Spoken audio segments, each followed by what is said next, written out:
सुप्रभात स्टूडेंट्स। आज हम पढ़ेंगे चित्र वर्णन। तो देखिए, जैसे जब हम कभी किसी उपवन में जाते हैं, किसी गार्डन में जाते हैं, तो वहाँ की साज सज्जा, झूले, रंग बिरंगे फूल और हरी हरी मुलायम घास वाले मैदान, ये सब हमको आकर्षित करते हैं। वो हमें बहुत सुंदर लगते हैं देखने में, तो वो हमें आकर्षित करते हैं। इसी प्रकार से जब हम कोई चित्र देखते हैं तो उसे देखकर हमारे मन में विभिन्न भाव आते हैं। अपने भाषा कौशल से इन्हीं भावों को व्यक्त करना चित्र वर्णन कहलाता है। देखिए, चित्र वर्णन जो है वो अपने आप में एक रचनात्मक कार्य है, यानी कि उसमें हमारी क्रिएटिविटी दिखाई देती है। हम क्या कर सकते हैं, कैसे उसे प्रस्तुत कर सकते हैं। किसी भी चित्र को देखकर सभी के मन में भिन्न भिन्न विचार पैदा होते हैं, चाहे कैसा भी चित्र हो, है ना। जैसे ये दो चित्रों को देखिए, एक एक चित्र में दो कारों का आपस में एक्सीडेंट दिखा रहे हैं, और दूसरे चित्र में सुबह का दृश्य है। तो दोनों ही चित्रों को, ऐसा नहीं है कि हर चित्र को हर इंसान एक ही तरीके से समझे, एक ही तरीके के भाव उसके मन में आए। अलग अलग लोगों के मन में एक ही चित्र को देखकर अलग अलग भाव आ सकते हैं। अभी वो हम आगे पढ़ेंगे, ठीक है। तो किसी भी चित्र का वर्णन अपनी कल्पना तथा सोच के आधार पर करना हर किसी की आदत होती है। अब जैसे यदि कोई एक रस्सी देखें हम, तो किसी किसी को रस्सी को देखकर किसी किसी को लगेगा कि वह सांप है, उसे भ्रम होगा कि यहाँ सांप पड़ा हुआ है। और अलग जन कोई उसको समझेगा कि वह कपड़े सुखाने वाली रस्सी है। तो हर व्यक्ति अपनी अपनी कल्पना के अनुसार अपने विचार प्रकट करता है। तो ऐसा जरूरी नहीं कि एक चित्र को देखकर हर कोई एक जैसा ही विचार प्रस्तुत करे, ठीक है। सबसे पहले हम जानते हैं कि चित्र वर्णन करते समय हमें किन किन बातों का ध्यान रखना चाहिए।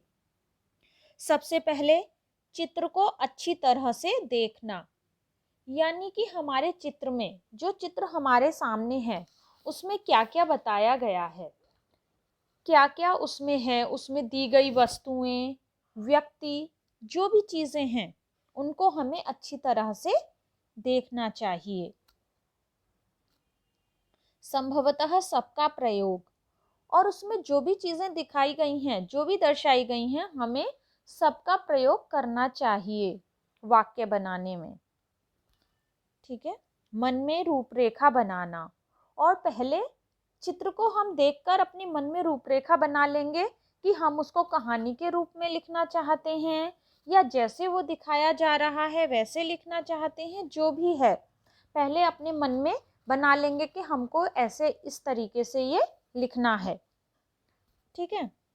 सरल, रोचक और सजीव भाषा का प्रयोग, और चित्र वर्णन करते समय हमें सरल, रोचक, यानी कि जो इंटरेस्टिंग लगे, पढ़ने वाले को भी अच्छा लगे, और सजीव भाषा का प्रयोग करना चाहिए। शब्द सीमा का ध्यान, जितने शब्द सीमा बताया गया है कि इतने शब्दों में चित्र वर्णन करना चाहिए, उस तरीके से हमें करना है। वह कक्षा के हिसाब से कम ज्यादा हो सकती है, ठीक है।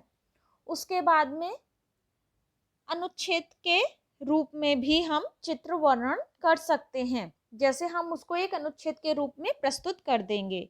ये हम पहले ही पढ़ चुके हैं कि हर किसी के मन में भाव अलग अलग आते हैं, ठीक है। तो देखिए, जैसे अलग अलग छात्रों द्वारा अलग अलग वर्णन। अब इस चित्र को देखिए, इसको देखकर आपके मन में क्या क्या भाव आते हैं।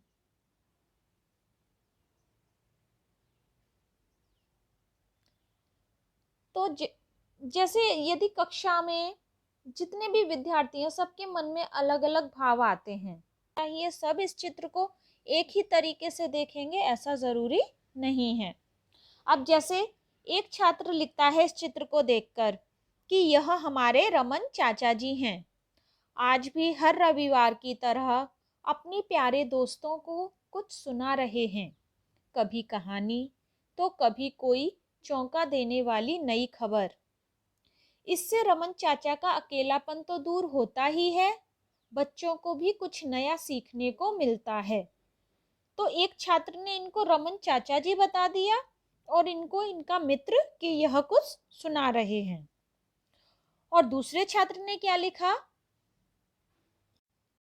उसने लिखा कि यह एक उपवन का दृश्य है। एक शिक्षक बेंच पर बैठे हैं, उनके आसपास घास पर 3 शिष्य हैं। शिक्षक खुली हवा में अपने शिष्यों को पढ़ाना उचित समझते हैं। उनके हाथ में एक पुस्तक है जिसमें से शायद वे कविता पढ़कर उसका अर्थ समझा रहे हैं। एक छात्रा ऊपर उठकर कविता के साथ बने चित्र को देखने की कोशिश कर रही है। तो पहले छात्र ने इनको चाचा जी बता दिया, दूसरे छात्र ने इनको शिक्षक बना दिया, तीसरे छात्र ने लिखा शाम का समय है। एक हरे भरे घास वाले उपवन में बेंच पर एक बूढ़ा व्यक्ति बैठा है।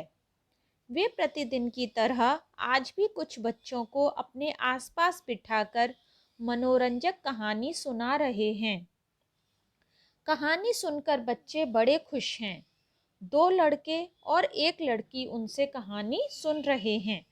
लड़की चंचल है, वह आराम से नहीं बैठ सकती, उचक उचक कर किताब में लिखे शब्दों को देखना चाहती है। तो इस तरीके से एक चित्र को ही हमने यहाँ पर 3 अलग अलग रूपों में उसका वर्णन देखा।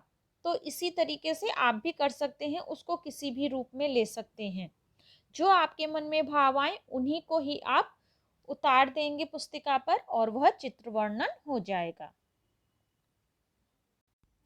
तो स्टूडेंट्स, इस तरह से आप भी चित्र वर्णन कर सकते हैं और अलग अलग विचार प्रस्तुत कर सकते हैं। तो इसको वीडियो को बार बार देखिए समझने के लिए और अच्छे से समझने का प्रयास कीजिए। धन्यवाद।